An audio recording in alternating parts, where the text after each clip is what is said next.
Hello friends, आप देख रहे हैं आपका चैनल शेयर बाजार विद आयुष। और इस वीडियो में बात करेंगे 13 जुलाई की ग्रे मार्केट प्रीमियम के बारे में, यानी आज की ग्रे मार्केट प्रीमियम के बारे में। इस वीडियो में चर्चा करने वाले हैं Utkarsh small finance bank, Netweb technologies IPO की सारी डिटेल्स निकल कर आ चुकी है, तो उसके बारे में डिस्कस करेंगे। सेंको गोल्ड की कल लिस्टिंग है और डेफिनेटली एसएमईज के अंदर भी काफ़ी एक्शन बना हुआ है, तो वीडियो को पूरा जरूर देखिएगा। उससे पहले अगर अभी तक आपने दोस्तों चैनल को सब्सक्राइब नहीं किया है, चैनल को जरूर आप लोग सब्सक्राइब कर सकते हैं। सो फ्रेंड्स, सबसे पहले तो बात करते हैं उत्कर्ष स्मॉल फाइनेंस बैंक के बारे में, जो आईपीओ ओपन है। सो आज उत्कर्ष स्मॉल फाइनेंस बैंक का सेकंड डे है और कल ये इशू बंद हो जाएगा। 25 रुपये का दोस्तों इसका प्राइस बैंड है। 600 शेयर आपको कुल मिलाकर एक लॉट के अंदर मिलेंगे। कुल मिलाकर ये 500 करोड़ का इशू है, बहुत ज़्यादा बड़ा आईपीओ नहीं है। और इसमें से भी कंपनी ने 44% तो सिर्फ एंकर इन्वेस्टर्स को एलोकेट कर दिया है।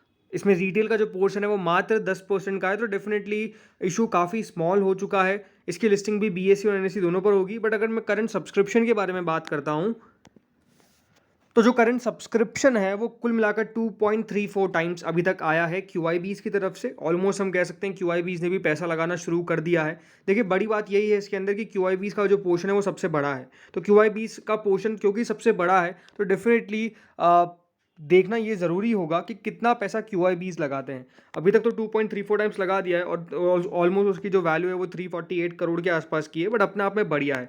अगला आता है दोस्तों एचएनआईज ने कुल मिला के 22.22 टाइम्स ऑलरेडी इस आईपीओ को सब्सक्राइब कर दिया है और अपने आप में काफ़ी तेज़ी से लगातार सब्सक्रिप्शन जो है वो बढ़ता ही जा रहा है।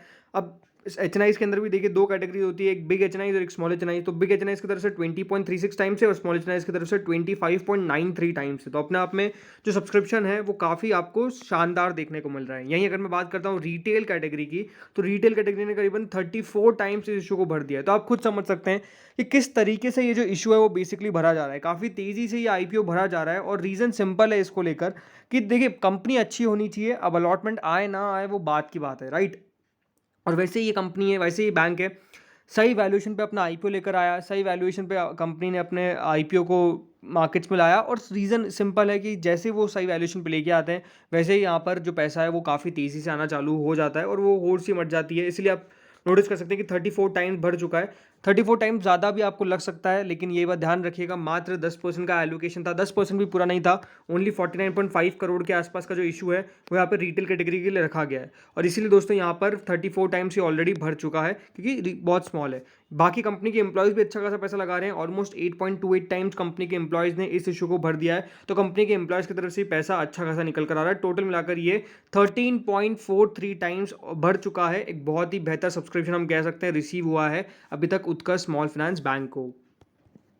दोस्तों, जो नेक्स्ट मेन बोर्ड आईपीओ होगा वो होगा नेटवेब टेक्नोलॉजीज। थोड़ी सी चर्चा कर लेते हैं चलिए, क्योंकि 17 जुलाई से 19 जुलाई के बीच में कंपनी ओपन होने वाली है। अब 1999 में कंपनी इनकॉर्पोरेट हुई थी नेटवेब टेक्नोलॉजीज, जो काम करती है एचसीएस का, यानी हाई एंड कंप्यूटिंग सॉल्यूशंस। अब इसके अंदर देखिए बहुत सारी चीज़ें जो कंपनी प्रोवाइड करती है, इसमें सुपर कंप्यूटिंग सिस्टम्स है, प्राइवेट क्लाउड और हाइपर कन्वर्ज इंफ्रास्ट्रक्चर है, आर्टिफिशियल इंटेलिजेंस सिस्टम्स और इंटरप्राइजेज वर्क स्टेशंस है, बहुत सारे एचपीएस है यानी हाई परफॉर्मेंस स्टोरेज।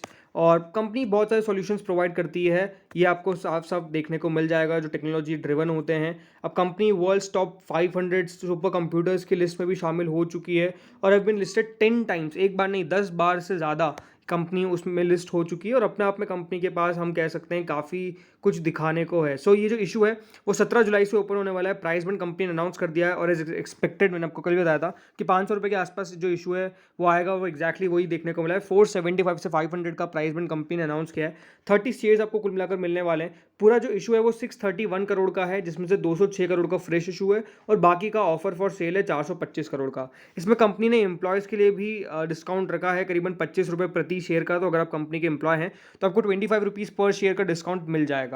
इसकी जो लिस्टिंग है दोस्तों वो भी बीएसई एनएसई दोनों पर होगी, क्योंकि एक मेन बोर्ड आईपीओ है। इसमें अच्छी बात यही कि 35% ऑफ द ऑफर जो है वो रिटेल कैटेगरी के लिए रखा गया है।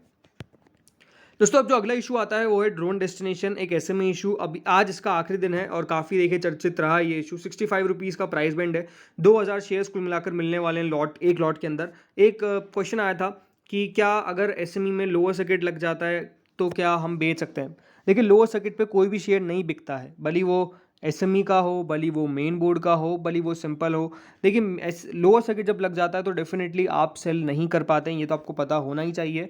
और सिंपल है, देखिए होता क्या है ना, एसएमईज़ के अंदर कि अगर अच्छा कोई कंपनी है तो उसको शुरुआती 1-2 दिन के अंदर निकाल दीजिए, बिकॉज़ एसएमईज़ के अंदर वॉल्यूम बहुत कम होती है, ये आपको पता होना चाहिए। तो अगर वॉल्यूम कम होगी तो डेफ़िनेटली ज़्यादा बेहतर क्या है कि आप जल्द से जल्द अपने, अगर आपको लिस्टिंग गेन हो रहा है तो निकाल दें उस स्टॉक को, राइट? क्योंकि वॉल्यूम का पक्का नहीं है ना कि हर बार आपको बायर्स मिलेंगे, तो ये बात हमेशा ध्यान रखना है। बट अगर सब्सक्रिप्शन के ऊपर मैं बात करता हूँ तो इशू को बहुत अच्छा सब्सक्रिप्शन रिसीव हो रहा है, इसमें तो कोई डाउट नहीं है। क्यूआईबीज़ ने करीबन 33 टाइम्स लगा दिया है। क्यूआईबी ज़्यादा नहीं लगाते, आपको पता ही है। एचएनआईज़ ने करीबन 181.78 टाइम्स और रिटेल कैटेगरी ने 233.17 टाइम्स। कुल मिलाकर ये जो इशू है वो 165.14 टाइम्स ऑलरेडी सब्सक्राइब हो चुका है और आज आखिरी दिन है। तो अपने आप में बहुत ही अच्छा सब्सक्रिप्शन रिसीव हो रहा है और आपको पता ही है जितना दिख रहा है अलॉटमेंट मिलना कितना ज़्यादा मुश्किल होने वाला है इस आईपीओ के अंदर। बट ठीक है, लगाना काम है तो लगा सकते हैं।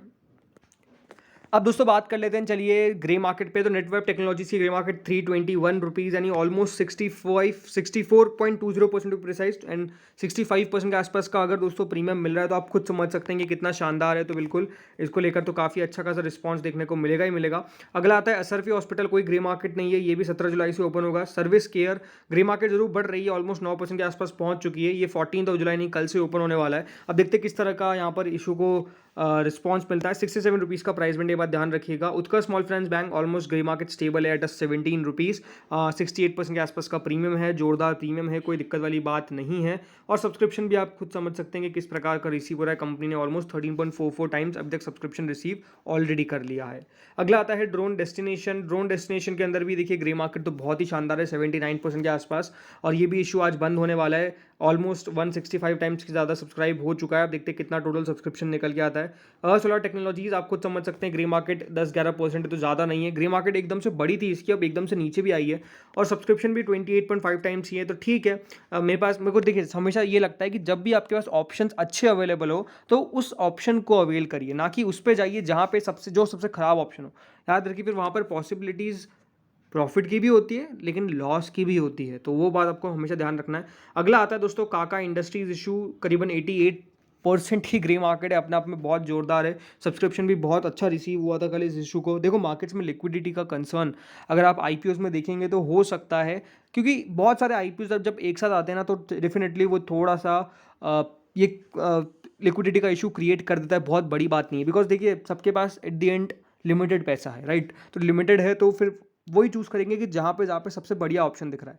तो वो एक इंपॉर्टेंट पॉइंट है। बाकी सब्सक्रिप्शन तो अच्छा रिसीव किया है इसने भी। अगला आता है एक्सेलरेटेड इंडिया एसएमई, करीबन 15% के आसपास का प्रीमियम चल रहा है। ठीक है, ऑलमोस्ट अभी 13 रुपये के आसपास की ग्रीन मार्केट है। इसकी लिस्टिंग 19 जुलाई को होने वाली है। सेनको गोल्ड कल मार्केट्स में लिस्ट होने वाला है, तो जिन लोगों के पास भी है आपको पता होना चाहिए कि कल आपका ये जो इशू है वो लिस्ट हो जाएगा मार्केट्स के अंदर। इसकी लिस्टिंग डे स्ट्रैटेजी के ऊपर वीडियो आज जरूर आएगा, जिसमें हम बात करेंगे कि किस तरीके की लिस्टिंग हो सकती है, पॉसिबिलिटी उसकी पॉसिबिलिटी क्या है वो हम दोस्तों समझने वाले हैं। अभी तो 41% के आसपास का प्रीमियम है, अब देखते हैं कल कितने ऊपर लिस्ट होता है।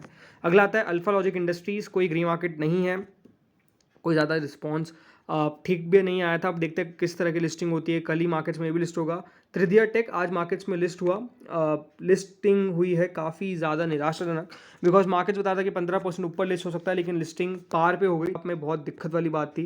एक और जो इशू था वो था सिनॉप्टिक टेक्नोलॉजीज़। यहाँ पर बड़ी बात यही है कि मार्केट्स दिखा रहा था कि डिस्काउंट में लिस्टिंग होगी और लिस्टिंग थोड़े से प्रीमियम पे हुई है, ज़्यादा नहीं, कोई बहुत ज़्यादा नहीं, 1 रुपये ऊपर लिस्ट हुआ है, बट ठीक है।